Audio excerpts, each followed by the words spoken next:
জয় শ্রীকৃষ্ণ। আশা করি ভালো আছেন, সুস্থ আছেন এবং স্বাভাবিক আছেন। আজকের বিষয়টা কিন্তু আমাদের বৃষ রাশি নিয়ে। বৃষ রাশি নিয়ে যখন বলতে এলাম তখন কিন্তু আপনাদের শনি বক্রি হয়েছে আপনাদের দশম স্থানে, সেখানে কি ফল দেবে সেটা নিয়ে আজকে আলোচনা থাকবে। এই আলোচনার মধ্যে আমাদের বেশিরভাগ জিনিসটাই কিন্তু থাকবে কর্মজীবন নিয়ে। কেন এই কর্মজীবন নিয়ে থাকবে?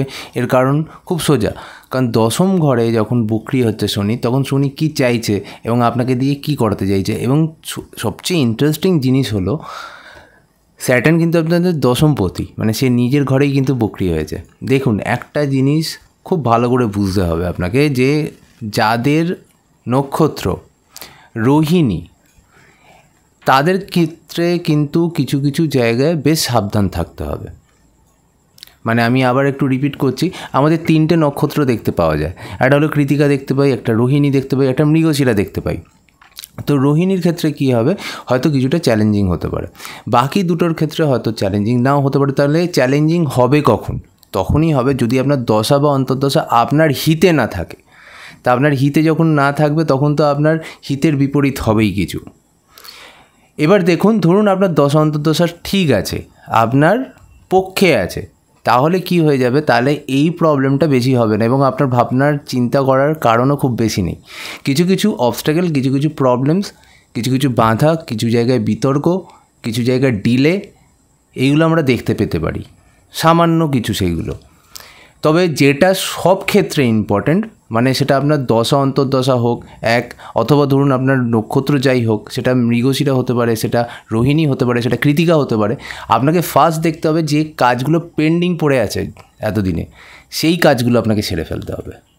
দেখতে হবে এখানে কোন কোন কাজ পেন্ডিং পড়ে আছে, যেগুলো আপনি এখনও করতে পারেননি, ডিলে হয়েছিল, সময় আসেনি, পরিস্থিতি আসেনি, পরিস্থিতির চাপে হয়নি, অথবা সেই কাজটা কোনো না কোনোভাবে পিছিয়ে গেছে। ধরুন আপনার কোনো কোম্পানির কাজ, আপনার নিজের কাজ না, কিন্তু আপনার ডেজিগনেশনের সাথে সেই কাজটা ম্যাচ করছে বা সেই কাজটা আপনার ডেজিগনেশনে, তাহলে সেই কাজটা কোনো পরিস্থিতিতে কোম্পানির কারণে আপনাকে বলেছে এখন এই কাজটা বন্ধ থাক, পরে হবে, তাহলে সেই কাজটা করার সম্ভাবনা এখন খুব বেশি।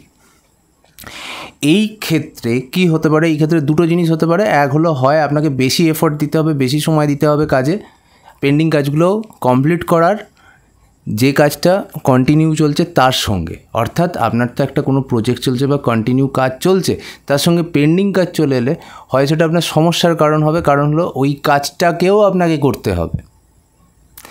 আবার কারোর ক্ষেত্রে এটা খুব ভালো হতে পারে। কেন ভালো হতে পারে? খুব ইজিভাবে দেখুন, যে কাজগুলো পেন্ডিং কাজ, সেটার জন্য আপনার প্রমোশনটা হয়তো আটকে ছিল, ফলে সেই কাজটা যখন আপনি করে ফেলবেন তখন দেখা যাবে প্রমোশনের জন্য আপনার খুব ভালো, আপনার যে গ্রেড আছে সেই গ্রেডগুলো ভালো চলে আসবে।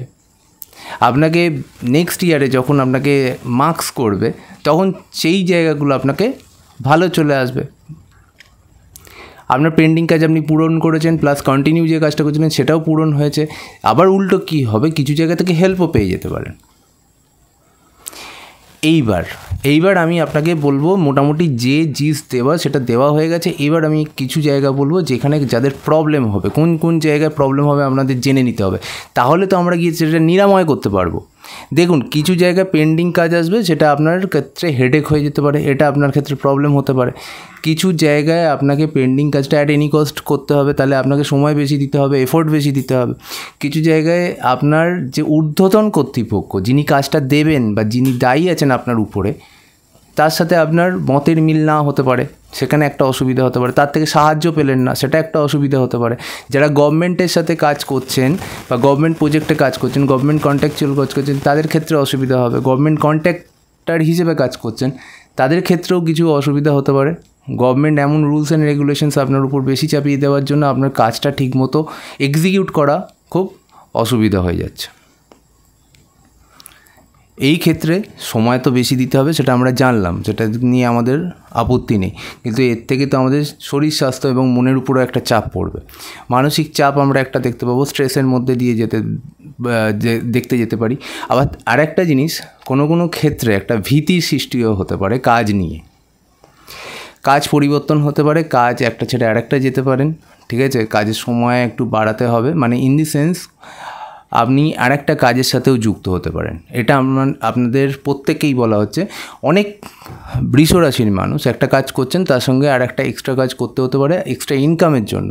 তাতে তাদের স্ট্রেসও বাড়লো, শরীর স্বাস্থ্যের উপর চাপ বাড়লো। মায়ের ক্ষেত্রে এবং পিতার ক্ষেত্রে দুজনকেই কিন্তু আপনাকে নজর রাখতে হবে, তাদের খেয়াল রাখতে হবে।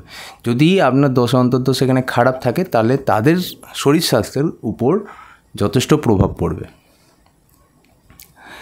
আবার একই ক্ষেত্রে আপনি যদি প্রপার্টির কাজ করতে যান, তাহলে দেখা যাবে সেই প্রপার্টি কাজে বাধা আসছে, ডিলে হচ্ছে। সেই প্রপার্টি কাজটাকে আপনাকে সময় দিতে হবে। সেই প্রপার্টি কাজে এমন কিছু পেপারস ওয়ার্ক চলে এলো যেটা আপনার ক্ষেত্রে খুব একটা ইজি হলো না। এবার চলে আসি রেমেডিতে, কিছু প্র্যাকটিক্যাল রেমেডি বলে। এই সময় যেটা সবথেকে প্রয়োজন সেটা হলো ব্যালেন্স করা, বাড়ির কাজ আর তার সঙ্গে প্রফেশনাল কাজ। তাহলে দুটোকে ব্যালেন্স করতে হবে আপনাকে। আর দ্বিতীয়ত যে জিনিসটা আপনাকে প্রয়োজন সেটা হলো কোনো বাড়ির কাজ, রিস্ক কাজ, বা ধরুন কাজ পরিবর্তন করবেন, অথবা একটা কাজ ছেড়ে আর একটা কাজে যাবেন, নতুন কোনো প্রজেক্টে হাত দিয়ে দেবেন। এইগুলো আপনাকে দেখতে হবে যে আপনার সময়টা কীরকম। এমনি নিজেই এটা চেক করতে পারেন। যদি সময়টা আপনার সেরকম না থাকে, তাহলে এই কাজগুলো হাত দেওয়ার আগে আপনাকে বিশেষভাবে নির্বাচন করতে হবে, যাকে বলে। কারণ হলো আপনি একটা রিস্ক নিতে গেলেন, কিন্তু আপনার দেখা গেল যে দশা বা পরিস্থিতি সেইগুলো আপনার অনুকূল নয়, তাহলে কিন্তু অসুবিধা হবে। আর যদি দেখা গেল যে দশা বা পরিস্থিতি অনুকূল, শনি বক্রী থাকা সত্ত্বেও কিন্তু আপনার দেখা যাবে আপনি এমন একটি কাজ নিলেন, একটু রিস্ক নিলেন, তাতে আপনার প্রমোশন হয়ে যেতে পারে। আচ্ছা, এরপর যেটা আরেকটা রেমেডি বলবো, এই সময় খরচ দেখা যাবে, খরচের আধিক্য দেখা যেতে পারে, মেডিকেল খরচ দেখা যেতে পারে। তাহলে এবার আপনাকে করতে কী হবে? করতে হবে যেটা আপনাকে দান হিসেবে ভাবতে হবে, দান কিছু করা যায় কি না। 1 নম্বর সেটা ভাবতে হবে, কোথায় দান করতে হবে, মন্দিরে না হসপিটালে বা কোনো অসুস্থ ব্যক্তিকে, সেইগুলো আপনাকে দেখতে হবে। আবার একই জায়গা থেকে আপনাকে দেখতে হবে কোনো কোনো ক্ষেত্রে আপনি যেরকম জেলবন্দি ব্যক্তিদেরও কিন্তু কিছু অনুদান করতে পারেন, তাহলেও কিন্তু অনেক প্রবলেম সলভ হবে। কাদের আবার প্রবলেম হতে পারে? যারা ধরুন বিদেশে যেতে চাইছে, বিদেশের কোনো কাজ করতে চাইছে, আবার ধরুন বিদেশি প্রজেক্ট নিয়ে কাজ করে, ঠিক আছে, ফরেন কান্ট্রিতে কোনো প্রজেক্টের আন্ডারে কাজ করে, ফরেন কোম্পানির আন্ডারে কাজ করে, আবার ধরে রাখুন ফরেন যেতে চাইছে কোনো কাজের জন্য। এদের কাজে কিছু ডিলে হওয়ার চান্সেস কিন্তু দেখতে পাওয়া যাচ্ছে। যারা আমদানি রপ্তানি নিয়ে কাজ করতেন তারা রিস্ক কম নেবেন, কারণ এই কাজটাইতে অনেক ক্ষেত্রে রিস্ক হয়ে যায়, অনেক কিছু লুকোতে হয়, অনেক জায়গায় আমাদের বিভিন্ন লসেস ফেস করতে হয়। তাই আমাদের প্রতিনিয়ত প্রত্যেকটি নক্ষত্রকেই বলছি, আমাদের ছোটোখাটো লসেস, ইন দি সেন্স কিছু হারাতেও দেখতে পারি।